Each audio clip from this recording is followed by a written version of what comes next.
I think Yara you have your video on as well. So if I could just make sure that I know who is appearing for whom. So if you I don't know, James, if you could tell me who you're appearing for, please. So I am junior appellant. Yeah. I'm senior appellant. Is that Yara? Yes. Yes.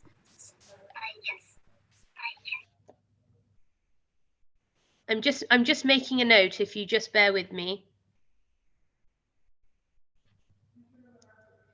And if the rest of the students who are on here, if you could just introduce yourselves, if you could, please.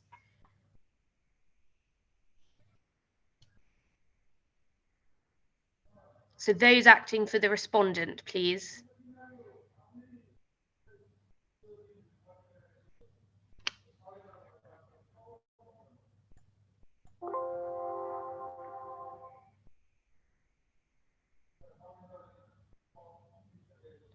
Priyam and Hassan, I suspect that's both of you. So if you could kindly, in the interest of time, just make yourselves known, that would be of huge appreciation at the moment, because I just want us to sort of get started and for me to know who each of you are and who you represent.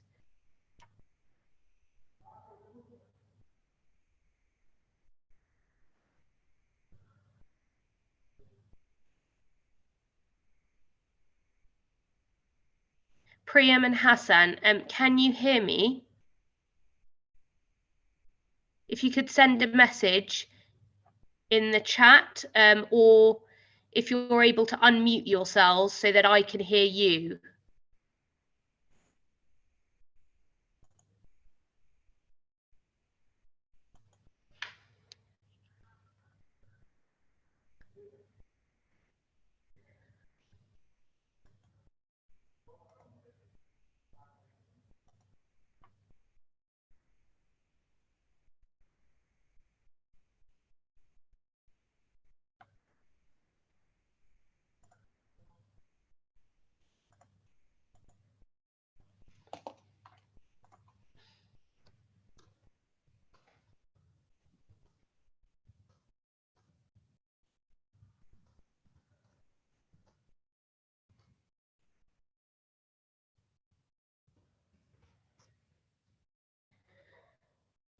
Right, Hassan, I've seen a message that you're trying to speak. I can't hear you. I wonder if Yara or James, are either of you able to hear Hassan? No, we're unable to hear him. No, fine. I suspect then, Hassan and Priyam, that you may be having some difficulty at your end, perhaps with your connectivity. Yes, I've seen your message about wanting to rejoin. If you could do that, please. Hassan, can you unmute yourself just before you rejoin? I don't know if that's the reason why you're not being heard, because on my end, you're muted.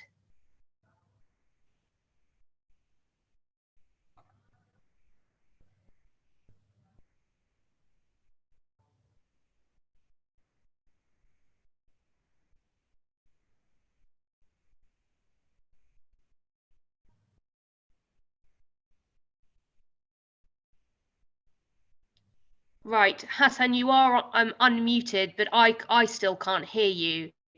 So if you could kindly rejoin, and let's see if that solves the issue. James and Yara, if you've been following that, we're just going to wait for Priyam and Hassan. Well, I think Priyam has now reappeared again, but just to see if they can try and sort out their audio. And we'll just give them sort of another couple of minutes to do that. So please bear with us. Okay. Good morning. Am I audible now?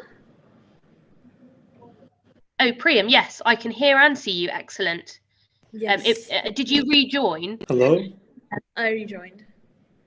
Oh, excellent. That may have solved it. Hassan, I see your name appearing on my screen, and I think I just heard you as well. Do Yes, mind can you saying hear me something now? again?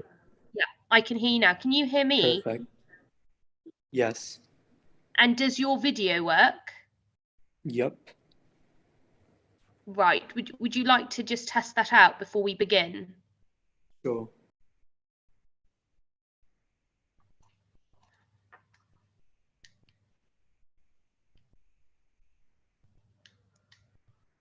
Great. Well, I can see you as well. So that seems to be fine now. Priyam and Hassan, could you kindly just introduce yourselves, please, in your respective roles? Sure. Good morning. I am Priyam Sharma from the Middlesex University, Dubai, and I will be speaking as the senior respondent from Ms. Razrani's side. Right. And Hassan?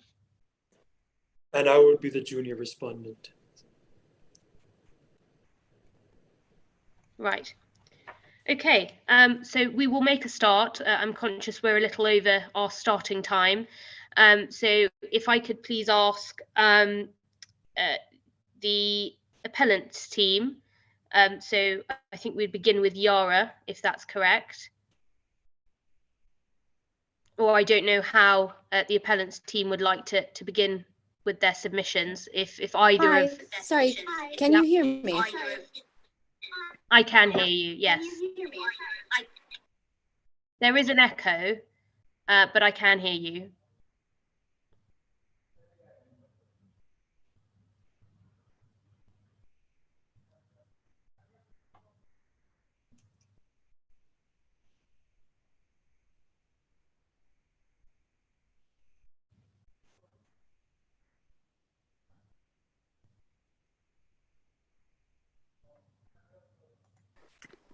Good morning. Good morning.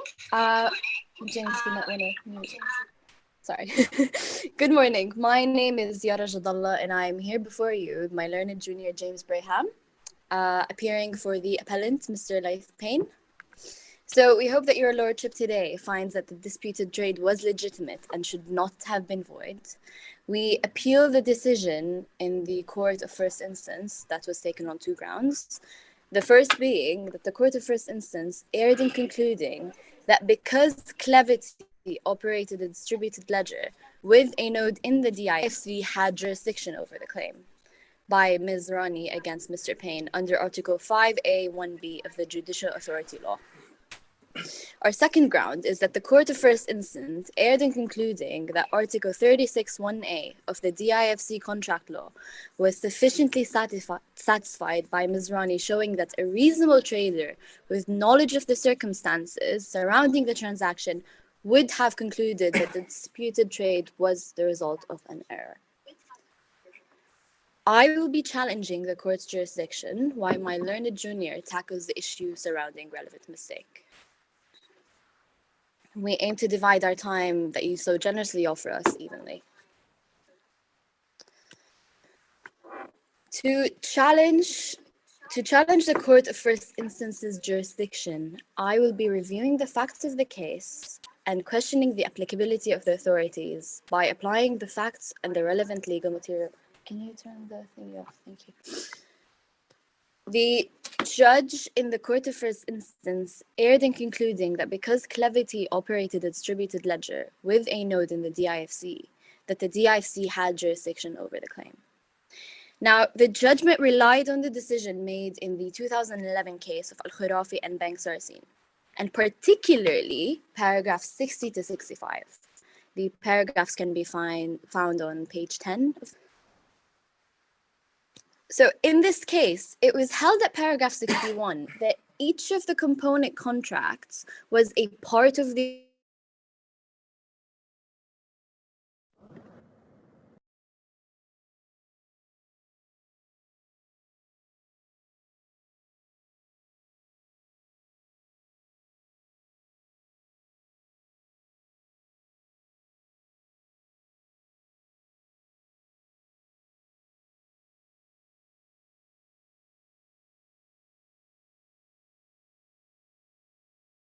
Working. Hello. Are you still able to hear I Yara? can. I can hear you now. I'm not sure if this was for the rest of everyone else on here, but Yara froze on my screen, and she was just beginning with her submissions. Oh, So if she's able to, is she still on? Yes, she is. yes. If she She's could kindly just perhaps use my computer. begin Should I again. just use yours? She was addressing the Al Kharafi Authority. Yeah. Wait. Sorry, my computer froze. Yes, I gathered. So if we just pick up where you left off, Counsel, you were addressing me on the Court of First Instance reliance on the Al Kharafi judgment in relation to the first ground of appeal. So if you'd like to pick it up from there, please. So, to challenge the Court of First Instance's jurisdiction of the case and questioning the applicability of the authorities by applying the facts and relevant legal material. So, the judge in the Court of First Instance erred in concluding that because Clevity operated a distributed ledger with a node in the DIFC, that the DIFC had jurisdiction over the claim. So, the judge relied on the decision made in the 2011 case of Al-Kharafi and Bank Sarsin, and particularly paragraph 60 to 65. So the paragraphs can be found on page 10 of the appellant's bundle. So in this case, it was held at paragraph 61 that each of the component contracts was a part of the overall investment transaction, and that each such component was at least partially, if not wholly, included in the DIFC. However, let us consider the facts of the case before the court today. We have a valid contract with an offer, acceptance, and consideration in the form of a transaction. Nevertheless, there is uncertainty around where this transaction took place. This is quite unlike the facts found in the case of Al-Kharafi and Bank Sarsin, where the transactions had interacted with the DIFC. So now the transaction with our case was done on the cryptocurrency trading platform Clevity. Clevity is hosted on a distributed ledger across many countries and locations, including the DIFC. Due to the nature of this decentralized system, we are unable to track which node exactly interacted with the transaction in question. There is no evidence that points to the interaction of the transaction with the node in the DIFC. With no evidence, we cannot know for certain or assume that the interaction took place. And if we have no evidence of that the DIFC was involved, the court cannot have jurisdiction to rule on such a matter. Now that we have examined the facts of the case before us, let us apply them to the law. If I could please invite your ladyship to turn to page 12 of the appellant's bundle, where you will find law number 12 of 2004, in respect of the judicial authority at the Dubai International Financial Center. So Article 5A1B in front of you grants the Court of First Instance exclusive jurisdiction to hear and determine matters relating to civil or commercial claims and actions arising out of or relating to a contract or a promised contract, whether partially or wholly concluded, finalized or performed within the DIFC, or will be performed or is supposed to be performed within DIFC pursuant to express and or implied terms stipulated in the contract. While our transaction fulfills the elements of a commercial contract, it does not in any degree relate to the DIFC in terms of the parties involved. There is also no evidence of it being partially or wholly concluded, finalized or performed within the DIFC, or evidence that it will be performed or is supposed to be performed within the DIFC. Again, while this section was applicable in the case between Al-Kharafi and Bank Sarsin, where the context of the case is significantly different due to that case's interaction with the DIFC, this case is significantly different, making that judgment an inappropriate one to rely upon. So the fine but crucial details are sufficiently different in the two cases to the point where you cannot rely on Al-Khurafi and Bank Sarsin's applicability to the law purely due to that very specific detail of context that satisfied the elements of Article 5, where that is not applicable in the case before us today. So in light of the uncertainty around where the transaction took place, we cannot simply assume that it was partially or wholly performed in the DIFC. Without the certainty of the crucial facts, we cannot grant that the DIFC Court of First Instance exclusive jurisdiction in the matter, where the law does not even grant one. Nevertheless, Section B1A of the same law grants you, my ladyship, exclusive jurisdiction to overrule a decision that should not have been taken in the first place. On the basis of the foregoing, we ask your lordship to hold that the Court of First Instance erred in concluding that because Clevity operated a distributed ledger with a node in the DIFC had jurisdiction over the claim by Ms. Rani against Mr. Payne under Article 5A(1)(b) of the Judicial Authority Law. If I am of no further assistance, these are my submissions. Thank you, counsel. I just wanted to ask you a question based on those submissions you've made. So when we consider the judgment relied on the Al-Khurafi one by the Court of First Instance, I'm obviously minded to look at how the court went about its decision in reliance on that judgment. And I note that you've submitted that one cannot assume that the transaction was concluded either partially or wholly within the DIFC. And correct me if I'm wrong, you said that we have no evidence of that. I wonder, counsel, if you could address me on what particular evidence you might consider would be helpful to assist the court in trying to determine whether or not the transaction was or was not concluded in the DIFC. So, due to the nature of the decentralized system of our platform Clevity, the only way that we could get such an evidence would be a record from Clevity saying that the node that was in the DIFC in fact interacted with the transaction, because that is the only way where we can be sure that such a transaction interacted with the DIFC. Otherwise, due to the nature of the system, we cannot make the assumption that it did. So we would need, to answer your question, we would need an official record by Clevity, the platform in which the transaction took place on. Right. Thank you, counsel. If we could have the next ground dealt with, which is I think going to be dealt with by your co-counsel, is that correct? Yes, it is. So if you'd like me to go ahead, I can begin, mate. So please, you. Yes, please do, counsel. So good morning. Yes, I hope you can hear me well.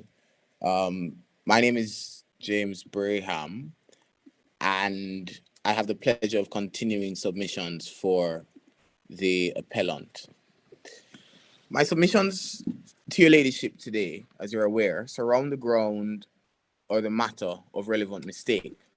In brief, it is our submission that the court at first instance erred in concluding that for the purpose of a claim to avoid a contract for relevant mistake, it was sufficient to satisfy Article 37(1)(a) of the DIFC contract law that it be shown that a reasonable trader with knowledge of the circumstances surrounding the transaction would have concluded the result of an error. My submission will look first at subsection A of the relevant law and then section 2. I invite your ladyship to turn to Article 37 of DIFC contract law at page 30 of the appellant's bundle.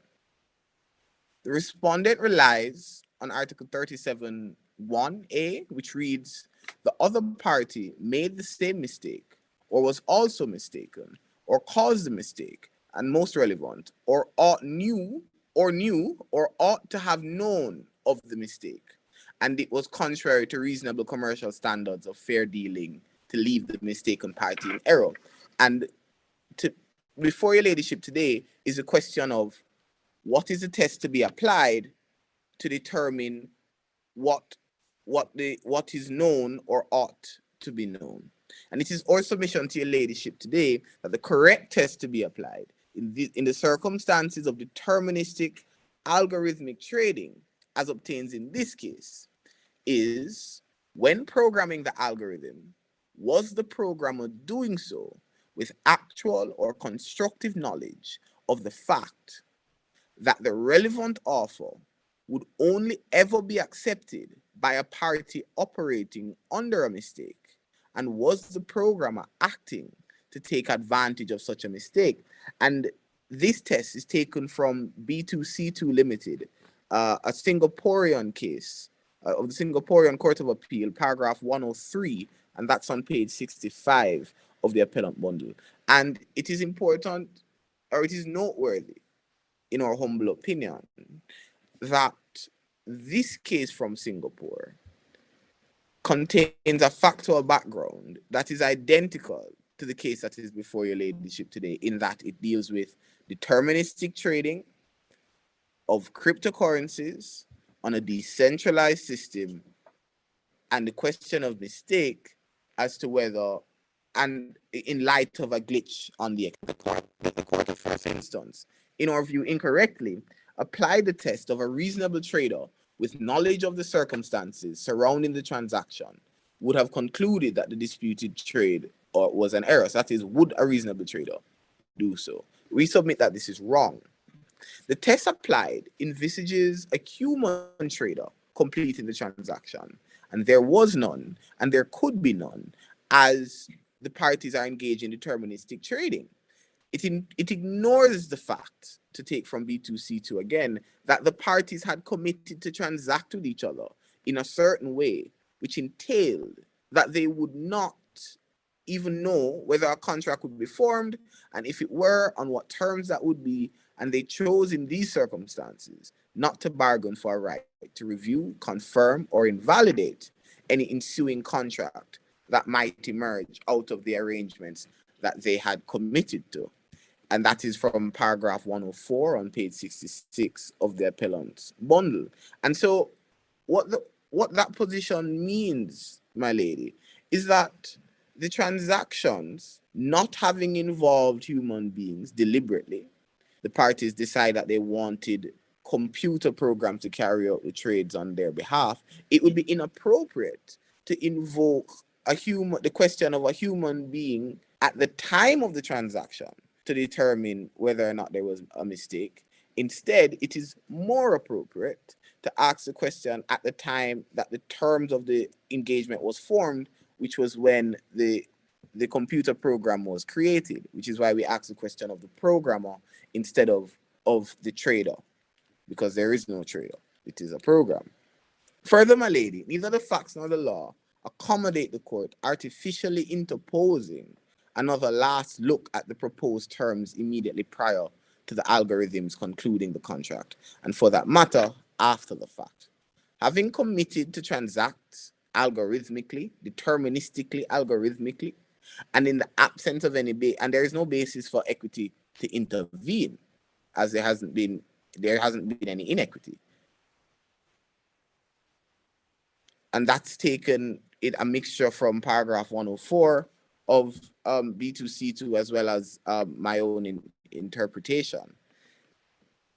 We submit, therefore, that the test to be applied is when programming the algorithm, was the programmer doing so with actual or constructive knowledge of the fact that the relevant offer accepted by a party operating under a mistake, and was the programmer acting to take advantage of such a mistake?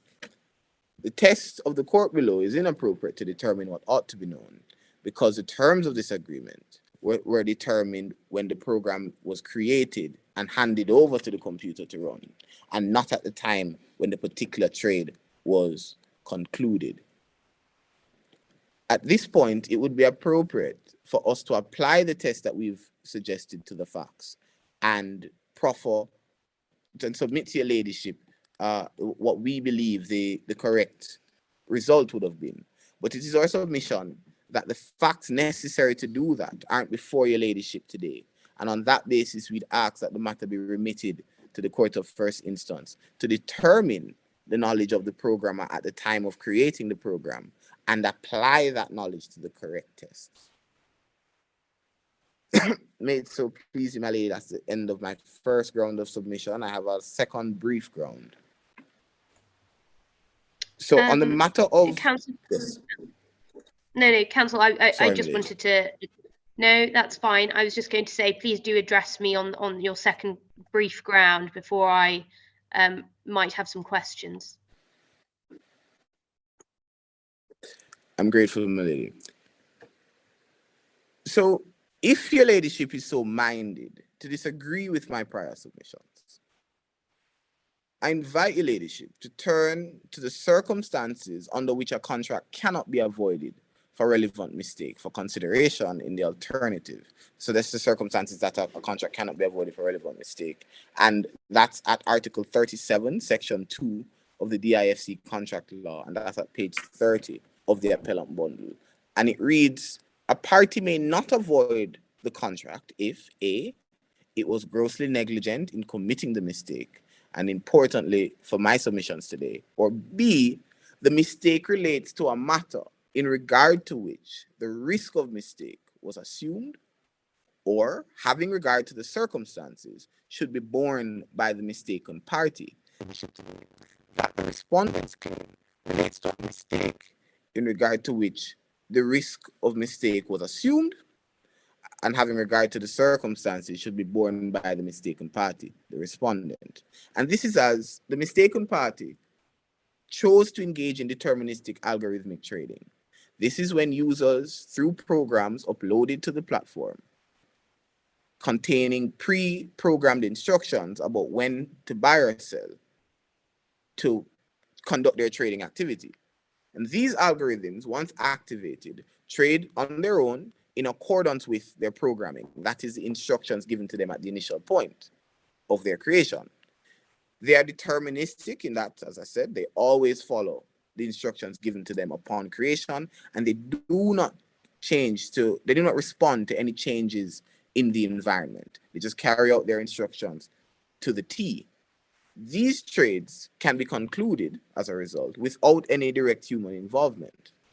As your ladyship is aware, glitches are par for course with the technological space, and certainly the respondent who created an algorithm, who has a greater awareness certainly than I have of computer programs, would be familiar with the fact that glitches are par for course. And with this knowledge, the respondent chose not to create an algorithm, not to create a program that was able to respond to changes in the environment, to glitches, even if it is to notify a human being, that is to say, there's a problem here, you should take a look, or there's a problem here, things have changed, we should withdraw from the space. And in failing to provide for glitches, it is our submission that the respondent assume the risk of glitches, and on that basis, in accordance with the DIFC contract law, Article 37, Section 2, there is no basis for the respondent to avoid the contract for relevant mistake. If I'm of no further assistance, those are my submissions. May it so please you. Thank you, Council. On the ground that you've addressed me on, I'd like you to assist me with this, and that is, why is it that you think that the appellant and the respondent in this particular factual matrix, as they had both entered this sort of arrangement of buying and selling on the systems and on the platform that they did, why shouldn't I consider this to be a relevant mistake? I know you relied on the BC2, it's the B2C2 case. And correct me if I'm wrong, but I think your submission is that this was perhaps a deliberate act on behalf of the respondent in terms of the resulting mistake, as opposed to there being any responsibility that should lie with the appellant. Why is it that I should not consider this a relevant mistake? These are two parties. Should they not both be considered equally in terms of how they arrived at this particular transaction? Well, there are two reasons why we'd ask you to allow the appeal. The first is that the test applied at first instance is incorrect. So in determining whether or not there was a relevant mistake, the judge made an error at that point in asking the wrong question of knowledge. The question was asked of a hypothetical trader, when it is our submission that the question should be asked of the programmer at the time of creating the program. And we submit in the alternative, if your ladyship were to disagree with those submissions, that DIFC contract law outlines at section 2 of article 37 that a contract cannot be avoided for relevant mistake if the risk is assumed. And so if the test is applied and it is found that there is a correct test, that is, and it is found that there was indeed relevant mistake, we would then further submit that the nature of the engagement is such that the risk of a glitch was assumed by the respondent, and in line with DIFC contract law, article 37, section 2, that does not form a basis. As the risk is assumed, there is no basis to or reason, it's not permitted that a contract can be avoided for mistake. I trust that satisfies the question. Thank you, counsel. I'm grateful for your assistance. So I suspect that concludes the appellant's submissions. Is that correct? Indeed, my lady. Yeah. Thank you. I'm grateful to you, counsel, and your co-counsel, Ms. Jadala. Can I please now hear from the respondents?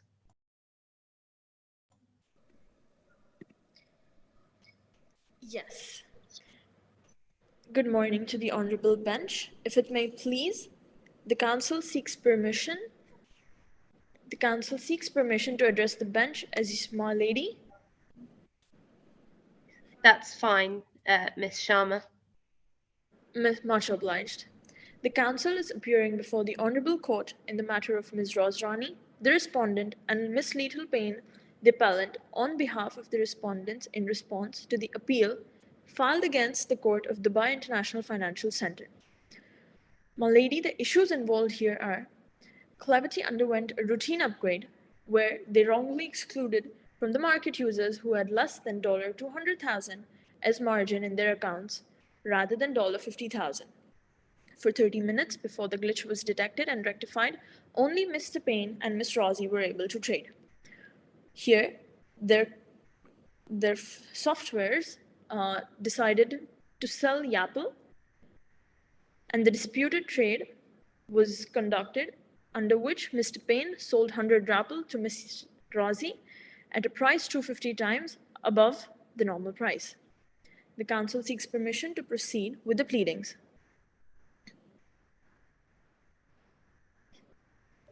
Yes, please do continue.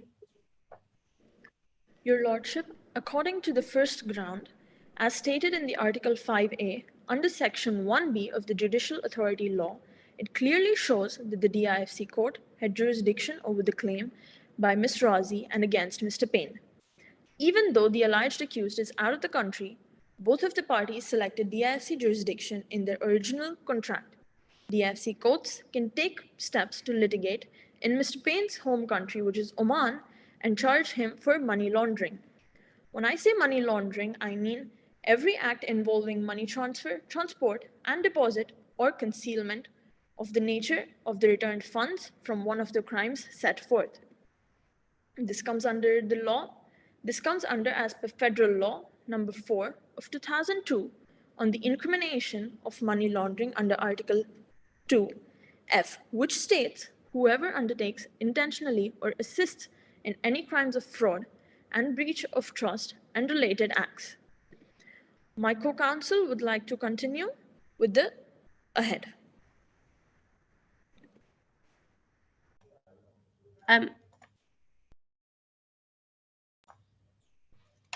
Ms. Sharma, just before your co-counsel does so, can I just ask, you were just addressing me on some money laundering provisions, is that correct?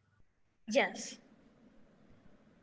And can you just assist me in brief as to how you wish the court to include those provisions when it comes to its decision?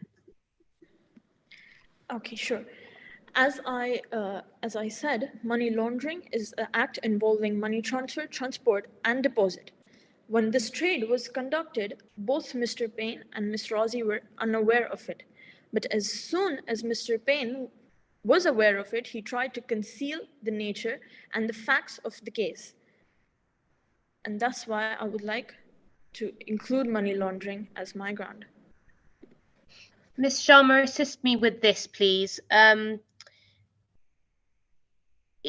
what manner did Mr. Payne try to conceal what had happened? Could you just help me on that?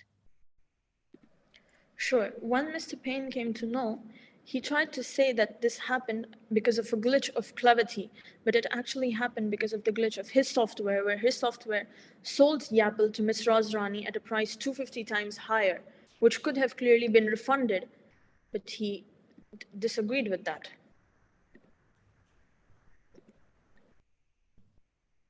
So would you, in your submission, should the court be considering this as some sort of fraudulent activity on the part of Mr. Payne? Is that your submission? Yes, ma'am. Thank you. Yes, if I could please hear now from your co-counsel on the remaining ground. The counsel seeks permission to proceed with the second pleadings. Yeah, please do proceed, Mr. Ali. Your Honor, Mr. Braham mentioned earlier taking under consideration the knowledge of the program creator and put emphasis on the knowledge and simply put stated that this was merely a mistake.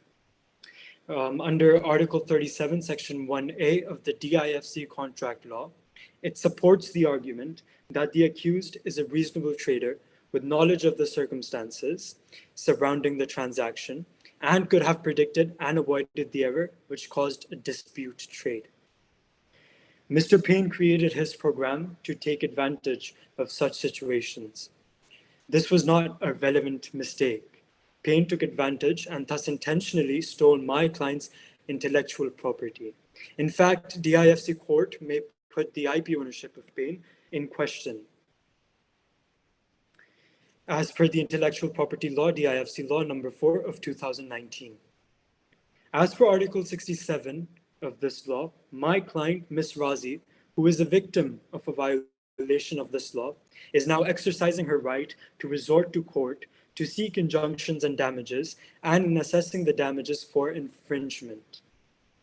The court may take into consideration loss, including future loss established with a reasonable degree of certainty, the value of the subject intellectual property right infringed, and the loss of opportunity in proportion to the probability of that opportunity's occurrence. Now, in accordance with Article 68, Section 2 of the DIFC Intellectual Property Law, the DIFC court shall issue injunction orders and award damages resulting from the violation. Mr. Payne should in fact face a hefty administrative penalty of $250,000, which was originally debited from Ms. Razi's account. It was a pleasure arguing before the court. Thank you, Mr. Ali. I have a few questions. Just address me on this. On what basis are you seeking an injunction? For what purpose, please?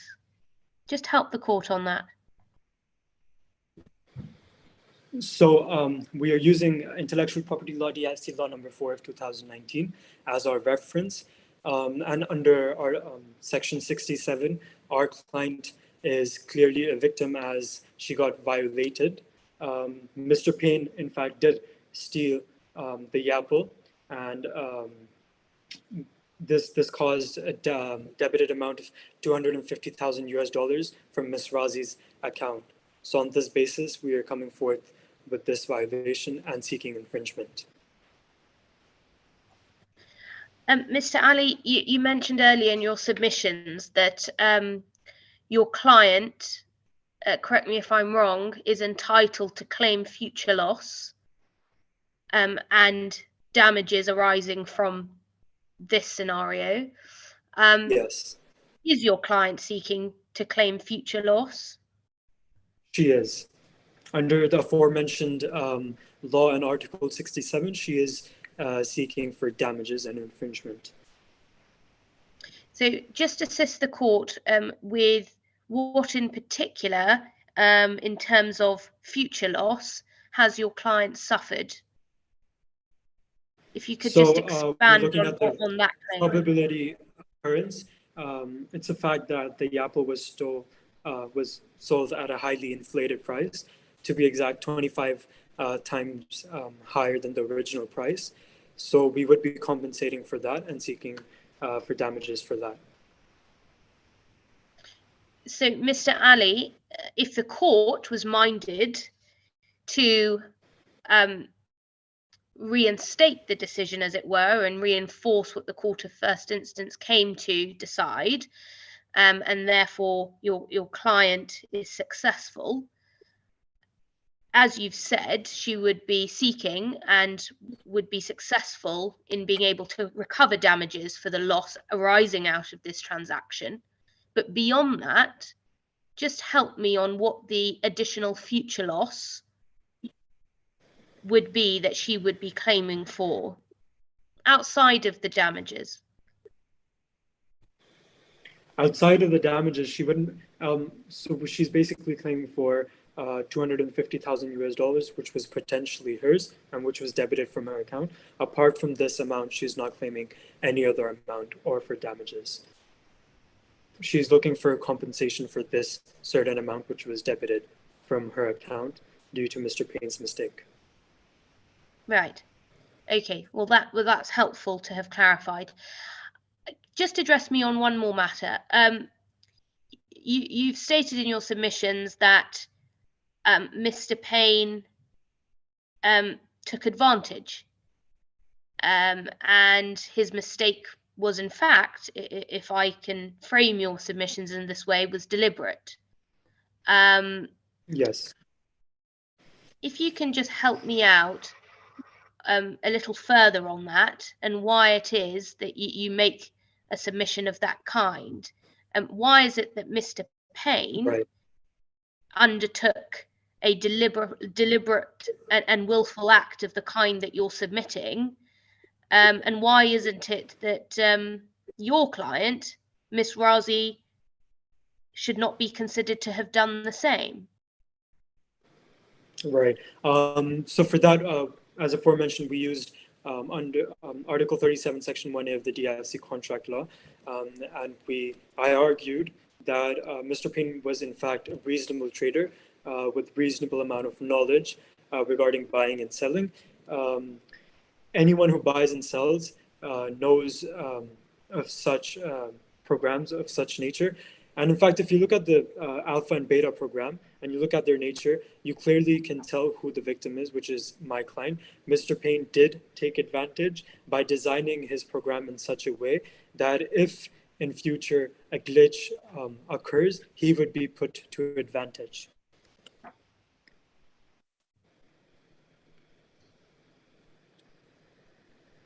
Right. Mr. Ali, just a further matter on that then. You say that Mr. Payne in your submission would have had a reasonable and requisite amount of knowledge for then the court to hold him to a higher standard. From my reading of the facts, it appears that Miss Rani as a user, just as Mr. Payne was of this platform, should be treated in the same manner. So why shouldn't the court view both parties using the platform in the way they did as having the same level of knowledge as they entered into doing so? And why shouldn't the court apply equity when it comes to its decision between the parties? Your Honor, I think it circles back to the question of the nature of the programs that they created. And I mentioned earlier again, Mr. Payne's program was specifically designed, and in my opinion, it was intentional, to take advantage of such situations. One could argue that such events weren't foreseeable, like such glitches weren't foreseeable, but I think Mr. Payne knew it and he took advantage of it and of the situation. Thank you, Mr. Ali. Thank you, Your Honor. Those are all the questions I have for you. Right. Does that conclude all the submissions that the respondent wishes to make? Yes, Honor. It was a pleasure arguing before the court. Can I ask both parties now, so the appellant's team and the respondent's team, are there any other matters which you would like to address me on? Or does that conclude submissions from both sides? We would like to rebuttal, if that pleases your ladyship. Yes, please do. We still stand by our appeal that, first of all, the Court of First Instance erred in concluding that because Clevity operated a distributed ledger with a node in the DIFC, that the DIFC had jurisdiction over the claim under Article 5A1B of the Judicial Authority Law. Our second ground still remains that the Court of First Instance erred in concluding that Article 36(1)A of the DIFC contract law was sufficiently satisfied by Ms. Rani, showing that a reasonable trader with knowledge of the circumstances surrounding the transaction would have concluded that the disputed trade was the result of an error. And we would also like to acknowledge that the issue of money laundering is not before the court today. Just to build on my learned friend's submissions, my learned friend for the respondent made submissions about the creation of the program and sought to put to the court that the program was deliberately created to take advantage of the situation. To your ladyship today, that the only way to determine that Is to ask the question of the programmer at the time of creating the program, which is a test that we submitted to your ladyship. And that is on the basis upon which we ask that the matter be remitted to the Court of First Instance, the correct test be applied, and the facts be ascertained around the matter of what was obtained at the time of creating the program, as opposed to the time of concluding the trade. My learned friend also submitted that the client on our side had stolen the intellectual property of the respondent. That's a matter that we reject, as both programs are autonomically different. One program, Alpha, automatically buys Yapple at the best price, while the other program, Beta, sells Yapple at a price based on the average price, or a higher price if there are no other prices on the market. And so it is a question, it is the two programs are so different that there is no evidence or reason for the court to consider, even be it accept, that there's an issue of intellectual property and stealing before your ladyship today. I would also like to add that the mechanism in which the two programs operate is quite likely and is so much of the standard of how algorithmic trading usually takes place. So the questions of both intellectual property and fraud, we do reject them because this is the standard of how algorithmic trading operates. And we do stand by our appeal on jurisdiction and mistake. Thank you. May it so please, my lady. Thank you both. I'm grateful for those further submissions that you've made. If there are no further submissions from the respondent, I think that concludes this hearing. I'll just wait to hear from the respondents' team as to whether they wish to make any further points. We don't wish to further make any points. Thank you. I'm grateful for your confirmation. Right. Right. So that concludes the hearing. Thank you all for your time and efforts in putting together your written submissions and joining here today as part of the oral round. I'm grateful for you doing so, and I wish you luck going forward in the competition. I know that this is the first year that this is taking place, so no matter how you fare going forward, I do hope that you will come back again next year. And this is, as I'm sure I hope you would agree, an interesting area, and the scope for the Digital Economy Court is novel in itself, dealing with issues that haven't quite come before judges and their capacity to date. So it's very encouraging to see that there is a moot court of this kind and a wonderful opportunity for you at your stage to get involved. I think that concludes this now. So I understand that you will be able to just leave this Zoom meeting. And as I say, I wish you the best of luck and hope that you do continue with this initiative in the years to come. Thank you so much. Thank you very much.